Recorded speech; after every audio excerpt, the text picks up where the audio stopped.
Hello and welcome to another board game unboxing with me, Adam Turner. In today's unboxing, we're going to be taking a look at Vast: The Crystal Caverns by Leader Games. This game was kickstarted around about 2016 and came with some deluxe components that we're going to look at right now. So this game was designed by David Somerville and Patrick Lader, with art by Kyle Farron. Now the art really pops. You can see here a wonderful depiction of the dragon, our adventurer, and the goblins all trying to win the game by different objectives. So Vast is a dungeon crawler, but it is an asymmetrical dungeon crawler with the players taking different roles. So for example, we have the knight here, who's our adventurer in the classic style, and they're trying to discover treasure and vanquish the dragon in order to win. The goblins, however, are trying to protect the cave from the adventurer, the knight, and so they win if the knight is vanquished. The dragon is just trying to escape while eating goblins for strength. The cave, of course, is trying to manipulate the paths of the players by laying out tiles and controlling the cave itself. And it wins by having everyone die inside the cave. The thief then is the final character who was added in the Kickstarter, whose goal is to steal as much treasure as they can in order to pay for their release from an evil monarch who is making them repeat the same day over and over again. A nice little nod to the game itself. So each role has its own powers, pieces, and paths to victory. However, there can only be one winner. So there's a lot of praise for this game, like for example from Tom Vassell, who praises the uniqueness of the game, from Man vs. Meeple, where it says it's genre defining. So lots of verbose praise there. So the game, it says here, it was kickstarted. It's a game for 1 to 5 players for ages 10 plus, and an average game takes about 60 to 90 minutes. A teach game may, however, take a little bit longer as everyone gets familiar with their individual roles. So, without further ado, let's get this box popped open and see what's inside. So, we get the lid popped off there. It seems to pop off pretty nicely. And leave the box in the background there. So, first things first, we have what looks to be a set of rulebooks and pop-outs. So we'll get that opened up and we'll have a look and see what's inside.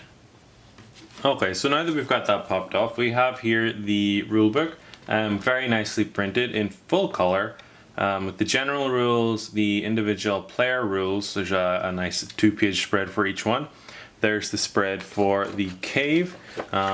We also have the thief there, different terrain variants, different role variants, rules for playing 2-player games. So obviously, because of the way that the game is structured, it's best played at multiple players. However, it can be scaled from 1 to 5 players. We have different role variants with different player versus player types. We have here a sample turn, so what happens during the turns and how the game can be played. And then we have some specific examples of how different rule interactions can occur. We have some quick tips here, one for each of the different types of players. Easily forgotten rules. We've got an overview sheet for each of the different player roles: the knight, the goblins, the dragon, the cave, and the thief. So don't forget those rules with those handy dandy rules primers. Here we have the player board for the knight.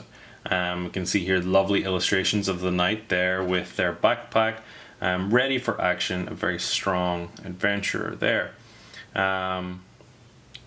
The designers of the games, interestingly, all have daughters, and they all wanted to have a strong depiction of a obviously female adventurer in place of the regular male knight.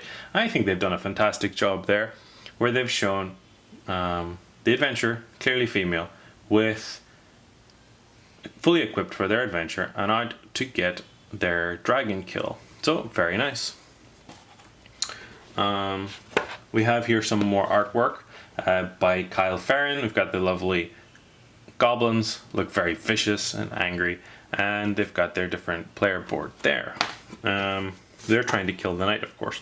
The dragon, he's trying to wake up by finding treasure, eating goblins, and exploring the dungeon. Now he exists below the normal tiles, so he isn't affected by walls or by the darkness, at least initially while he's asleep, until such times as he wakes up, because he's kind of in like a dreamlike state initially. And so once he wakes up, he can make for the exit. However, of course, he needs to avoid being killed by the night or being trapped by the cave. Which brings us nicely on to the cave. Now, the cave controls all of the tile placement whenever this player is present.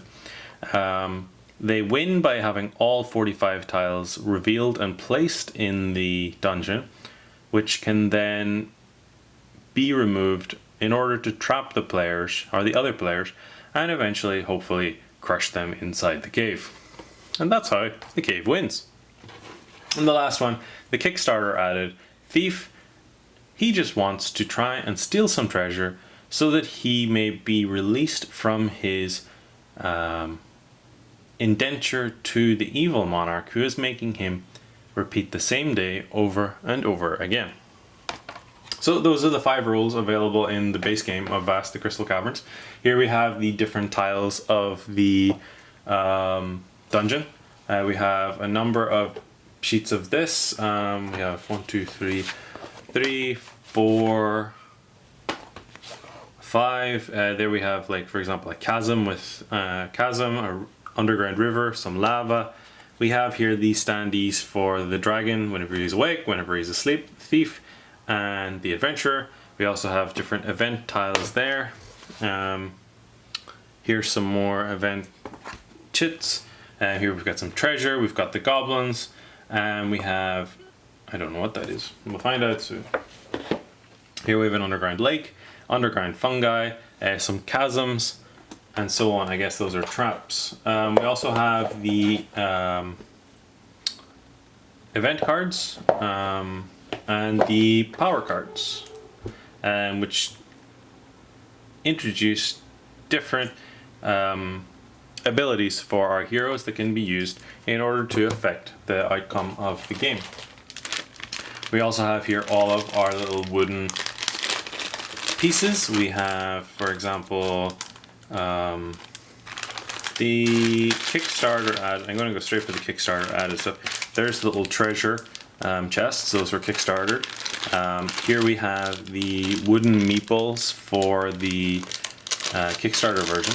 So we have the dragon, beautiful chunky piece of wood that.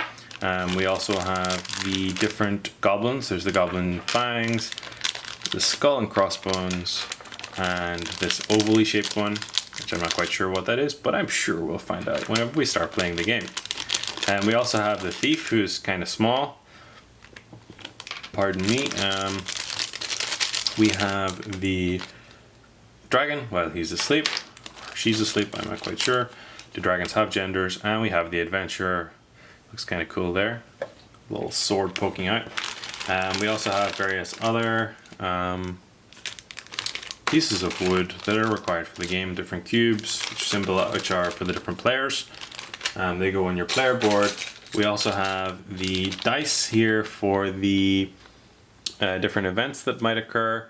And then we also have the standee holders. And then finally we have our little plastic purple gems used in the game. And the last thing in the box is a little bag. I guess this is for whenever we want to randomize something within the game. So this has been Fast the Crystal Caverns, presented by me, Adam Turner, a Leader Games production designed by David Somerville and Patrick Lader, with art by Kyle Farron, and we really hope that you've enjoyed this game, and if you have, please make sure to like and subscribe. Thank you for watching. I've been Adam Turner. Bye bye.